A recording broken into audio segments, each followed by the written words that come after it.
Hi everybody, this is Will Bowen with today's JumpStart. Today I want to jumpstart the ultimate problem. Now, I don't know about you, but I've had some ultimate problems and I've never faced them. That's what's interesting. You tend to think this will be the ultimate problem. This could be the worst possible thing.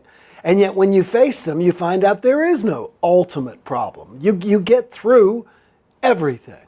I had what I would consider to be the ultimate problem happen the other day because this is something I've always wondered about. I live in Kansas City, Missouri. Now there's also a Kansas City, Kansas. People think that they're two different cities. They're basically, well they are technically, but they're basically one city. You can be driving through Kansas City, Missouri and all of a sudden be in Kansas City, Kansas. And in fact on some roads you'll start in Missouri, end in Kansas and come back to Missouri. Go in the same direction. It's just a crazy way the lines work.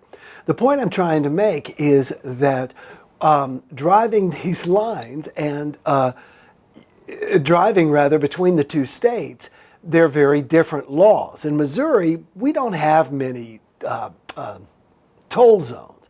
I really know of none around me that are tolls. However, if you drive into Kansas, as soon as you get into Kansas, you're on a toll road. So I've always wondered, what happened if you got on a toll road, you had no cash, no credit card, no nothing, no way of paying the toll? What would happen?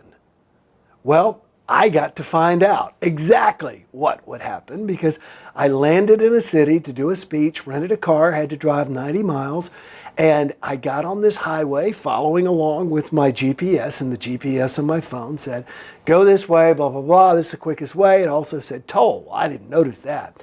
And I had no cash on me, and the toll booth did not take anything but cash. That was it. So I pulled up and I said to the guy, I don't know what to do. And I was like, what are they going to do? Arrest me? Are they going to take away my birthday? They're going to impound my car? What are they going to do? Are they going to make me turn around and go back? What are they going to do? And I start looking over to the side. Are they going to make me pull over like they do, if you're trying to get into the country and they won't let you in? What are they going to do? Am I going to be stuck here? So I told the guy, he couldn't have been nicer. I said, I have no cash. I don't know what to do. He says, you can write me a check. I said, I don't carry a checkbook. I don't have a checkbook. He said, well, and this is where my heart was going, ba-boom, ba-boom, ba-boom. He says, I can give you an IOU.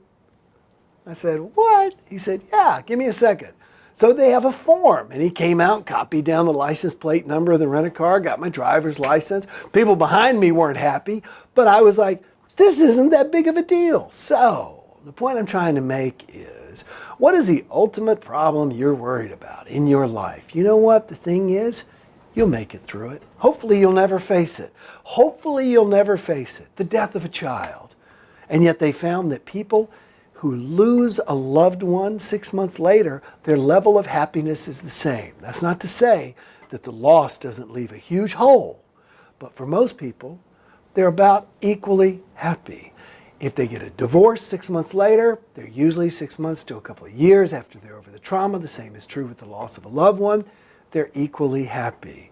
So, all I'm trying to say is that we go around and we're afraid of what might happen, and when it happens, we go, yeah, that's no big deal. So whatever you're afraid of, try giving a look at it now as if, yeah, it's no big deal.